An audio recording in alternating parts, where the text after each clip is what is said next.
Hervé, tu nous dis que la majorité des AVC pourraient être évités si on suivait juste nos chiffres vitaux et que ça ne coûterait en fait que de faire attention à soi. C'est vrai, on a parlé de l'AVC installé et tout ce que vous avez dit est très intéressant. Mais il y a évidemment la prévention primaire de l'AVC qui est un sujet qui passe un peu sous les radars, je trouve. Et pourtant, on sait qu'il y a des facteurs de risque bien connus, dépistables, traitables, évitables. Mais étrangement, on entend encore dire ah, l'AVC frappe sans prévenir. C'est assez faux quand on connaît l'existence des facteurs de risque. Et j'ai cherché, j'ai pas trouvé d'enquête sur la connaissance des Français sur les facteurs de risque cardiovasculaires et d'AVC que tout le monde connaît, hein, l'hypertension artérielle, la fibrillation atriale, l'obésité, le tabac, tout ce que vous voulez. Voilà, les Français sont pas au courant. Et alors à Noël, je me suis dit au réveillon, cherchons un sujet de conversation. Donc j'ai testé autour de moi. Personne ne sait. C'est quoi les chiffres de pression artérielle? Le LDL, cholestérol, je ne sais pas trop. Et voilà. Donc si déjà l'hypertension artérielle, on l'appelle le tueur silencieux. Il doit y avoir une bonne raison. Je lis dans la Société française d'hypertension artérielle qu'il y a 6 millions de Français hypertendus qui ignorent totalement qu'ils sont hypertendus. C'est quand même assez hallucinant. Il y a 17 millions d'hypertendus, 6 millions qui s'ignorent. Et eux, ils sont quand même candidats, hélas, pour eux, à faire un accident vasculaire cérébral. Il faut dire que prendre 3 fois la pression artérielle en médecine de ville à 5 minutes d'intervalle, pour 30 euros, c'est un peu compliqué. Il faudra peut-être que politiquement, on accepte que bon, c'est pas si simple. Et ça n'est pas, de mon point de vue, la journée mondiale de l'hypertension artérielle, qui tout le monde ignore, qui, une fois par an, va mobiliser les 6 millions de patients qui s'ignorent. Le deuxième, c'est la fibrillation auriculaire, la fibrillation atriale, facteur de risque bien connu des médecins.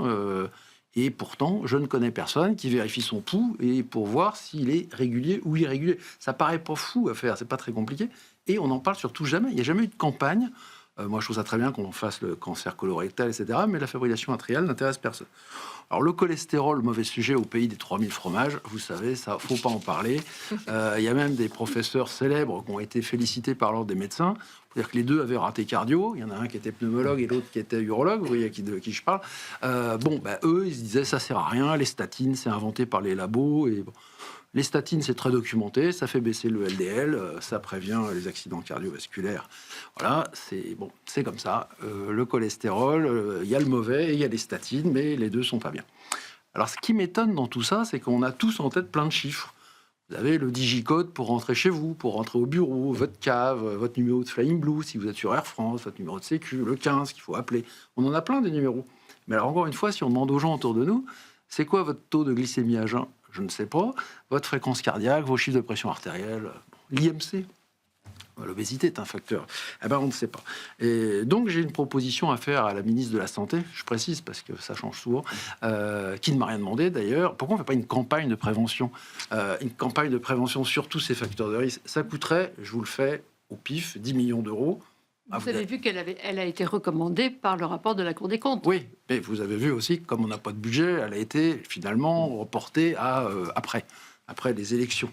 Donc en tout cas, voilà une campagne publicitaire. Mettons que ça coûte 10 millions d'euros. Vous pouvez me dire 12, 15, je ne sais pas. Je lis que le coût de la prise en charge des AVC en France coûte 9 milliards. Donc il y aurait peut-être de quoi financer. Je ne dis pas qu'on éviterait 100% des AVC, évidemment. Enfin, on éviterait déjà quelques-uns, que ça serait pas mal. Et donc pour conclure, tu nous invites à sortir de France. Bah oui, parce qu'en fait, le Lancet a publié une étude internationale sur le stroke.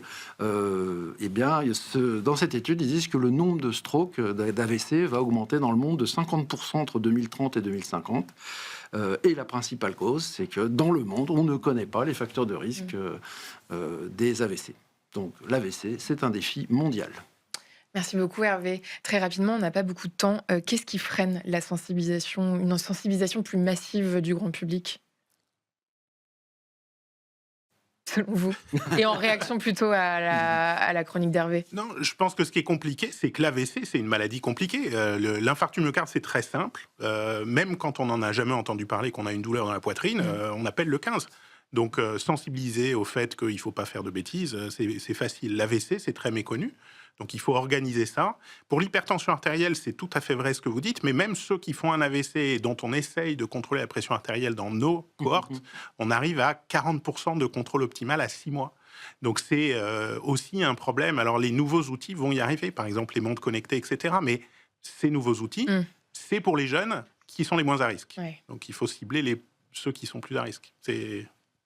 Merci beaucoup. Merci à tous les deux, professeur Éric Jouvent, neurologue à l'hôpital Lariboisière. Merci à vous, Florence Pêchery, patiente AVC et vice-présidente de l'association France AVC Île-de-France. Hervé, tu restes avec nous, bien sûr. On passe à la pépite santé.